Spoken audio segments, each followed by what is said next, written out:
12 ఏళ్ల క్రితమే షూటింగ్ పూర్తయినప్పటికీ వివిధ కారణాల చేత రిలీజ్కి నోచుకున్నటువంటి మదగజరాజు చిత్రం ఇప్పుడు తమిళ చిత్ర పరిశ్రమలో సంక్రాంతి బరిలో నిలిచిన నేపథ్యంలో గేమ్ చేంజర్ చిత్రాన్ని మదగజరాజు చిత్రం గజగజ వణికిస్తుంది అనేటువంటి వార్త సోషల్ మీడియాలో చక్కర్లు కొడుతున్న నేపథ్యంలో అసలు 12 ఏళ్ల తర్వాత రిలీజ్ అయిన మదగజరాజు చిత్రం ఇప్పుడు గేమ్ చేంజర్ చిత్రాన్ని ఎలా వణికిస్తుంది, ఎందుకు వణికిస్తుంది అనేది మనం పూర్తి స్థాయిలో విశ్లేషణ చేసుకుందాం. ప్రస్తుతం మనతో పాటున్నారు ప్రముఖ సినీ విశ్లేషకులు, ప్రముఖ సీనియర్ జర్నలిస్ట్ యజ్ఞమూర్తి గారు. సార్తో మాట్లాడదాం.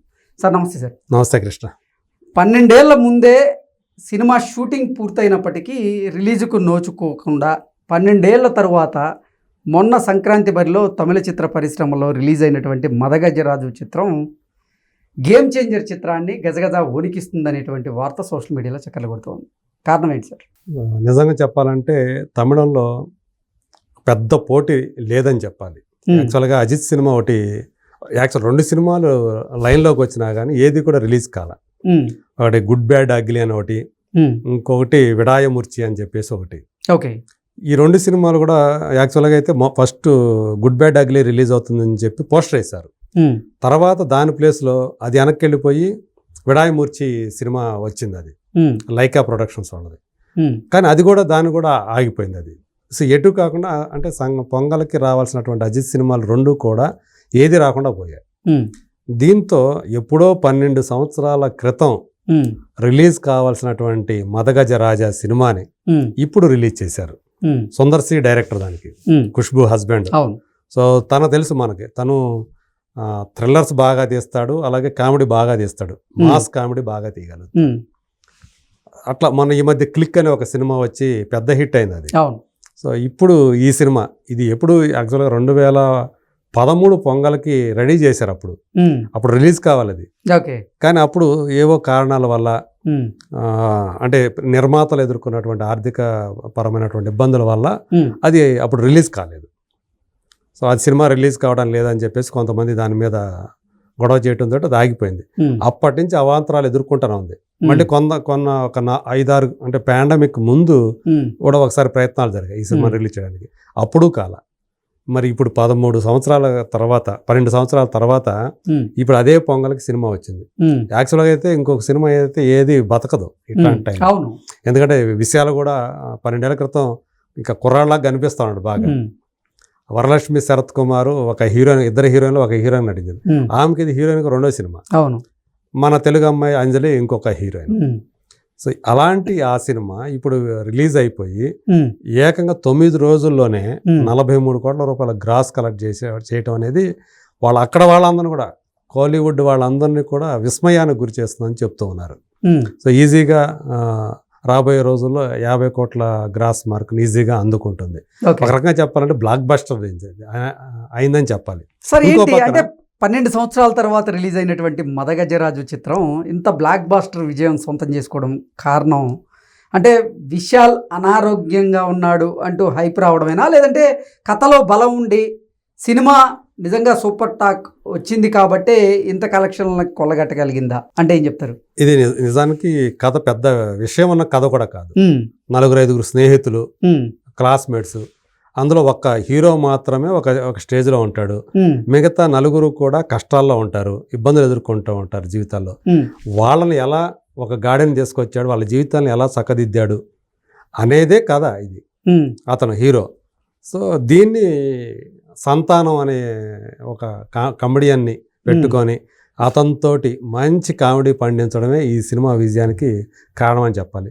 హీరోయిన్లు కూడా పెద్దగా కథలో ప్రాధాన్యం ఉన్నటువంటి పాత్రలు కాదు వాళ్ళిద్దరూ. ఈ చిత్ర విడుదలకి ముందు మనం చూసుకున్నట్లయితే విశాల్ గారు అనారోగ్య సమస్యలతో ఇబ్బంది పడుతున్నారు. అతను అసలు మాట్లాడేందుకు కూడా ఆయనకి తన ఆరోగ్యం సహకరించట్లేదు, వణుకుతున్నాడు అంటూ ఒక హైప్ అయితే తీసుకొచ్చింది ఆ సినిమాకి. అవును. ఆ హైప్ వల్ల ఆడిందా, లేదంటే నిజంగా అసలు ఆ సినిమాలో దమ్ముండి? ఇవాళ రోజుల్లో సినిమాలో దమ్ము లేకపోతే మీరు ఎన్ని గిమ్మిక్కులు చేసినా ఆవాడు. సో మనకు తెలుసు, ఇక్కడికి వచ్చినప్పుడే తెలుగులో రిలీజ్ చేయడానికి ఇక్కడ హైదరాబాద్కు వచ్చి మాట్లాడుతున్నప్పుడే మనం చూసాం. అది అతను మైక్ను కూడా ఇట్లా వణికిపోతుంది పట్టుకుంటే. అంటే అతను విపరీతమైనటువంటి జ్వరంతో ఉన్నాడు ఆ రోజు. పైగా ఢిల్లీ నుంచి వచ్చి ఉన్నాడు అతను. సో దాంతో ఏమైంది అసలు విశాల్కి, ఏమన్నా తీవ్రమైనటువంటి అనారోగ్యానికి గురయ్యాడా, ఇంకా వేరే- వేరే విశాల్ ఏదైనా- నుంచి సినిమాలు రావా, ఇదే చివరి చిత్రమా? అన్న రేంజ్లో అసలు ఏమైపోయింది. ఎందుకంటే మనిషి కూడా అట్లా ఉన్నాడు. ఖుష్బూ చెప్పారు తను వైరల్ ఫీవర్తో బాధపడుతున్నాడు, కానీ తన సినిమా రిలీజ్ అవుతుండటంతో తన బాధ్యతగా భావించి దాని ప్రమోషన్లో పాల్గొనాలనే ఉద్దేశంతో వచ్చాడు. సినిమా మీద అతనికి ఉన్నటువంటి ప్యాషన్కి, కమిట్మెంట్కి ఇది నిదర్శనం అని చెప్పి ఆమె కూడా, ఎందుకంటే ఆమెకు మంచి స్నేహితుడు విశాల్. ఓకే. సో ఆ అనుబంధం కూడా మనకు ఆ స్టేజ్ మీదే వాళ్ళు హక్ చేసుకోవటంలో అని మనకు కనిపించింది. ఈవెన్ తమిళనాడు చెన్నైలో పెట్టినప్పుడు కూడా ప్రమోషనల్ ఈవెంట్, అక్కడ కూడా వాళ్ళిద్దరి మధ్య ఉన్నటువంటి బంధం చాలా చక్కగా అందరికి కూడా కనిపించింది. ఈవెన్ విశాల్ కూడా సినిమా కోసం ఎంత కష్టపడతాడు ఏంటి అందరూ కూడా చెప్తూ ఉంటారు. సో అందులో భాగంగానే అతను అంత, ఇంకొకళ్ళు అయితే అతను ఉన్న పరిస్థితులు మనము చాలా బాధ వేసింది. రావాల్సిన అవసరమే లేదు, అంతసేపు ఆడు కూర్చొని టైం వెచ్చించి ఒక పక్కన మొత్తం మనిషే వణిగిపోతూ ఉన్నాడు. ఇంకొకళ్ళు అయితే రెస్ట్ పడుకోవాలనుకుంటారు, రెస్ట్ తీసుకోవాలనుకుంటారు. అలాంటిది అతను వచ్చి ఈవెంట్కి వచ్చి అంతసేపు కూర్చొని మాట్లాడి వెళ్ళటం అనేది అతని కమిట్మెంట్కి నిదర్శనంగా చెప్పాలి. అయితే ఈ సానుభూతి సినిమా కలెక్షన్స్ మీద ప్రతిఫలించదు ఎప్పుడూ కూడా. ఓకే. సో ఆ విషయం అక్కడ ఏంటంటే, అయితే వైరల్ ఫీవర్ విశాల్ని గజగజ వణికిస్తే, విశాల్ చిత్రం అయినటువంటి మజగజరాజు మాత్రం గేమ్ చేంజర్ని గజగజ వణికించింది అనేటువంటి వార్తలు చూసాం. అదే కలెక్షన్ పరంగా ఇప్పుడు అక్కడే కోలీవుడ్లో అది కూడా పోల్చి చెప్తూ ఉన్నారు. ఒక పక్క ఎప్పుడో 12 సంవత్సరాల క్రితం రావాల్సిన ఒక సినిమా ఇప్పుడు శంకర్ తీసినటువంటి, మరి వాళ్ళ టాప్ డైరెక్టర్ అవును తమిళంలో, ఆయన తీసినటువంటి గేమ్ చేంజర్తో పోటీ పడి అది నగ్గింది. ఎప్పుడో పాత సినిమా, అంటే ఆ షూటింగ్ ఇంకా ముందు జరిగి ఉంటుంది.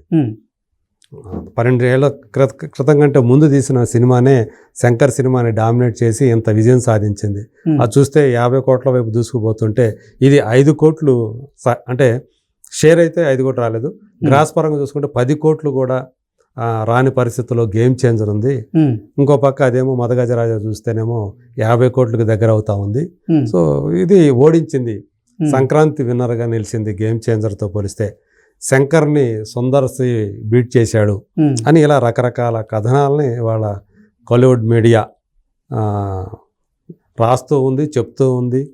సో ఇప్పుడు అదే హాట్ టాపిక్గా మారింది. అసలు అసలు సినిమాయే రిలీజ్ అవ్వదు, అయిపోయింది, దాని లైఫ్ అయిపోయింది. అసలు విశాలే నమ్మలేదు ఈ సినిమా రిలీజ్ అవుతుందంటే, విశాలే నమ్మలేదు.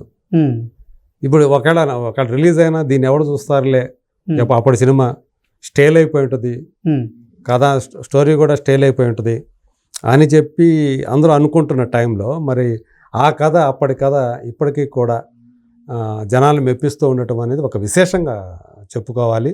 సో మొత్తానికి బాక్స్ ఆఫీస్ దగ్గర చూసుకుంటే గేమ్ చేంజర్ని బీట్ చేసి మదగజరాజా విన్నర్గా నిలిచింది అని చెప్పేసి తమిళంలో అందరూ కూడా చెప్తూ ఉన్నటువంటి మాట. అంటే ఫిగర్స్ కూడా అవే చెప్తూ ఉన్నాయి. సో అంటే అసలు ఇది ఏమాత్రం కూడా మదగజరాజాకి పోటీ ఇవ్వకుండా తప్పుకుంది గేమ్ చేంజరు అనేది చెప్తూ ఉన్నారు. ఇది నిజంగా ఇది ఒక రకంగా చెప్పాలంటే మిరకల్ అనుకోవాలా. ఇలాంటి ఎప్పుడో కానీ జరగవు అసలు. సో ఎప్పుడో తీసిన సినిమా ఇప్పుడు రిలీజ్ అయ్యి ఈ విధంగా ఆడుతుంది అంటే, ఒక పెద్ద సినిమా రేంజ్లో ఆడుతుందంటే చాలా పెద్ద విశేషంగానే చెప్పుకోవాలి. సో విశాల్ అండ్ టీమ్ దాన్ని ఒక అసాధ్యం అనుకున్న దాన్ని సుసాధ్యం చేసిందనే చెప్పాలి. సో దాని ముందు ఇప్పుడు తీసిన సినిమా, అది ఒక పెద్ద డైరెక్టరు, గ్లోబల్ స్టార్ ఇమేజ్ ఉన్నటువంటి యాక్టర్ నటించినటువంటి సినిమా. సో అది నిలబడలేకపోవటం అనేది తమిళనాట స్పష్టంగా కనిపిస్తున్నట్టు ఒక ప్రత్యేక అంశంగా మనం చెప్పుకోవాలి. Okay sir, thank you.